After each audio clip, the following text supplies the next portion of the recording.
Alright yogis, welcome back to Yoga by Paige. In today's drills and skills video, we are going to work on one leg crow.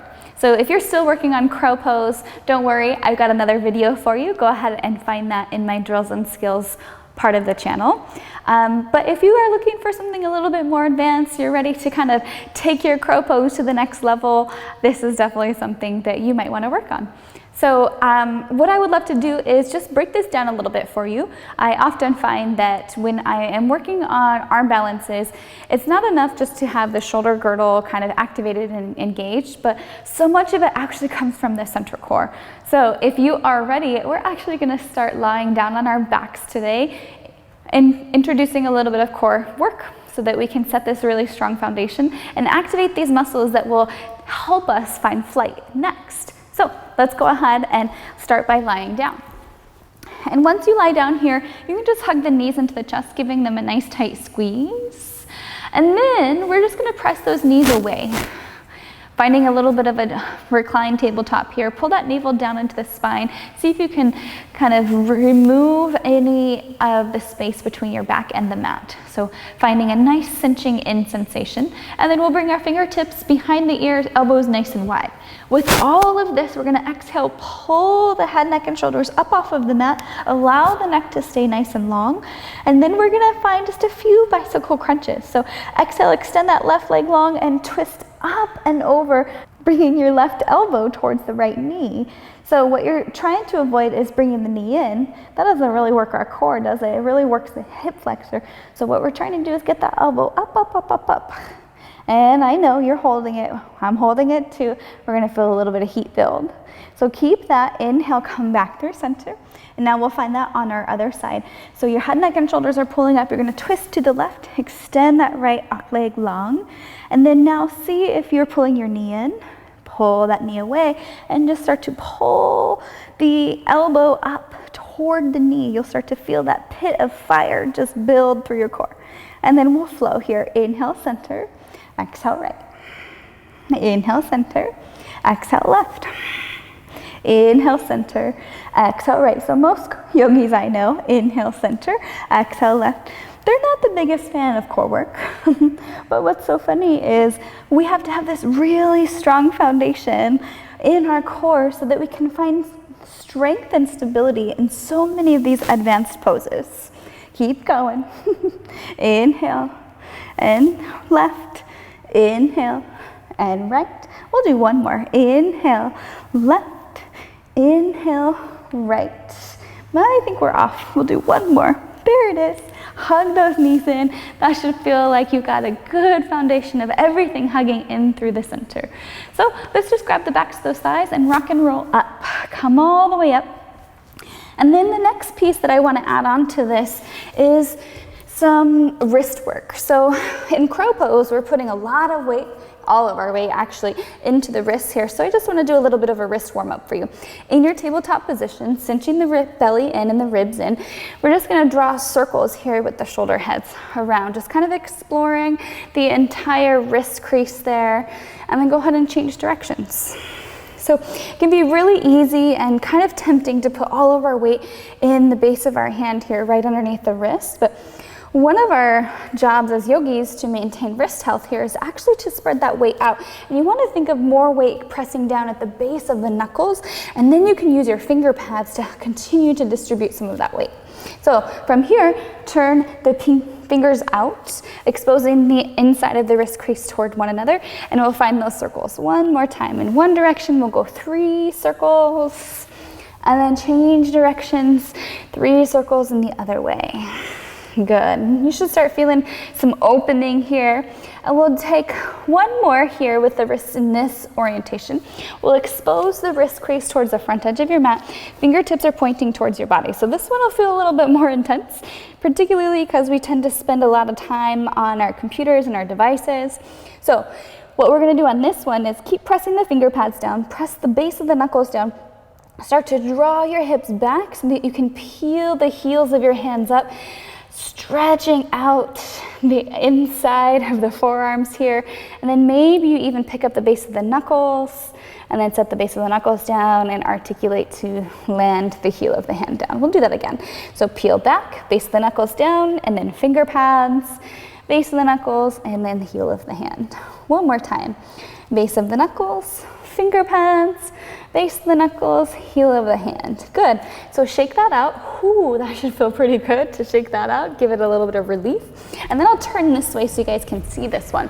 So here, what we're gonna do is bring the backs of the hands down underneath our shoulders. Thumbs will be forward, the fingertips are pointing back towards you. And what we're gonna do here is try to straighten out the arms as much as you can. And you might already start to feel a good sensation. But then if you can, slowly start to squeeze those hands in, making little tiny fists, and then open nice and wide. And then squeeze it in and open wide. And now one more time, squeeze, squeeze, squeeze, and open wide. Good. Shake that out, and now you should feel like you had a little wrist makeover. So now we should be a little bit more ready for those crow poses. Now that our wrists are nice and warmed up, we'll do a little bit of scapular articulation here. So one of the things that is required for our arm balances is that we are able to tap into the entire muscles here of our shoulder girdle. So we're going to try to keep the arms straight, turn the creases of the elbows forward, and then start to really pay attention here to my upper back. On your exhale, we'll drop the chest down, squeezing the shoulder blades together like you're going to squeeze a pencil between your shoulder blades. And then with the arms still straight, press the ground away and puff up the upper back. You'll start to pull the navel into the spine as well. We'll do that 2 more times. Exhale, drop it down. And then inhale, round, round, round, round, round. I know it's a little bit weird when you first do this. Exhale down. And then inhale, round. So what you might start to notice is this rounding, this ability to articulate through that upper back will actually be very similar to what we do in our crow pose. Cool. So once you're there, come off of the wrist a little bit. We're gonna make our way into malasana at the top of your mat. So you can walk your feet in a little bit here. Take those knees or toes nice and wide, point the knees out, and then we'll just start to drop the hips down and in. So we're doing this because sometimes when we get into our crow pose, we actually need our hips to be a little bit active. And more importantly, when we're working on crow pose, we have this idea of adduction. And adduction is that concept of squeezing your thighs into center. So we can start to create that here in our malasana yogi squat pose. So with your hands at heart center, squeeze, squeeze, squeeze, squeeze, squeeze, and then press your elbows in and notice how much resistance you can create within your own body, and then release. Now squeeze those thighs in, but then press your elbows back and feel that resistance. This is gonna help us later as we're working towards that crow pose. Great. So from here, we're actually going to send our hips up nice and high, shake it out here, and we're just gonna find a regular crow to begin. In your regular crow, as you guys know, my favorite way is to enter with the hips nice and high. So this is how we're going to enter today.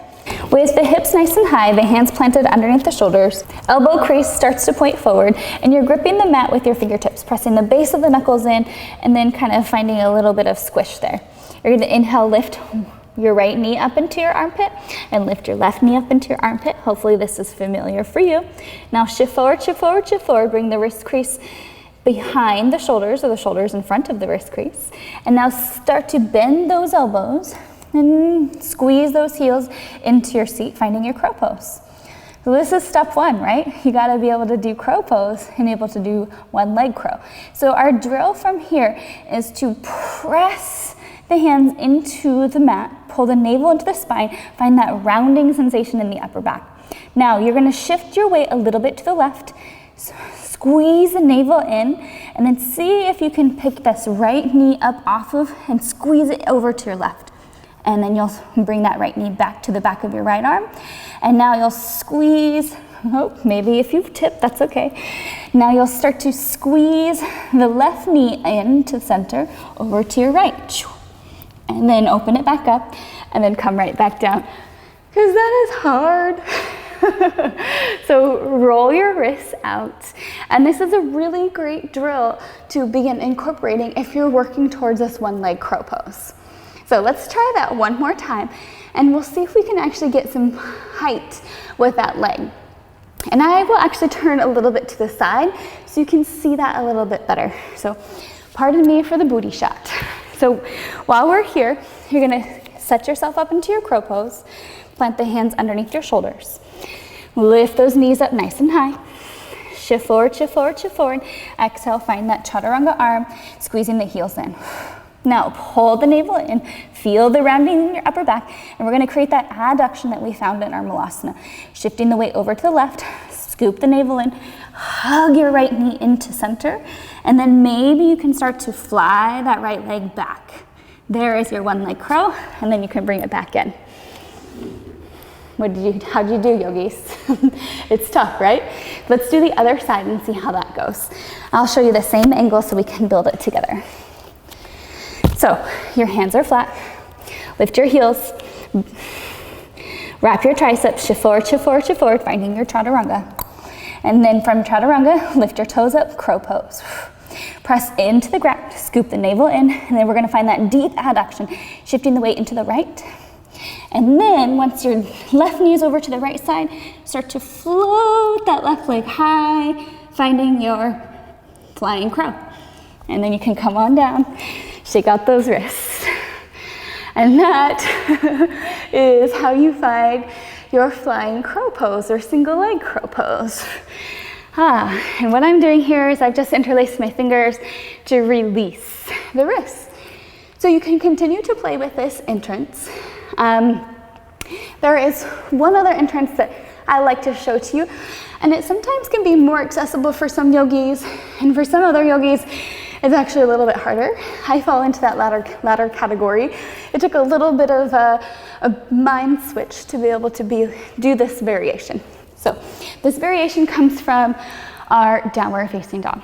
We'll start here in our downward facing dog. We'll inhale to float the right leg nice and high. And now you're gonna have to pull your navel into the spine, round the upper back a little bit to get your right knee all the way as high as you can onto the right arm. Then continue shifting forward, bending your elbows. Your left leg is already straight, so you can start to float that left leg out. And now you can see why this might actually already be easier. Then you can step it back into that downward facing dog. So let's try that for that second side, or of course you can try it again for the same side. If you want to go for the second, inhale, float that left leg high. On your exhale, you'll round the spine, draw your knee to the back of your arm, shift forward, shift forward, shift forward. Start to bend your elbows and float that leg all the way up. There is your single leg crow pose. So, as you can tell, yogis, it's not easy, but with a little bit of time, a little bit of practice, you'll definitely be able to get there. So just remember to activate your core, warm up your wrists, work on that adduction of squeezing the thighs in while your core is activated, protracting the upper back, and then a little bit of belief that you can fly. So thank you so much for being here. If you enjoy these drills and skills videos, don't forget to hit that subscribe button. I post weekly videos, and I'm so glad that you're here. Namaste.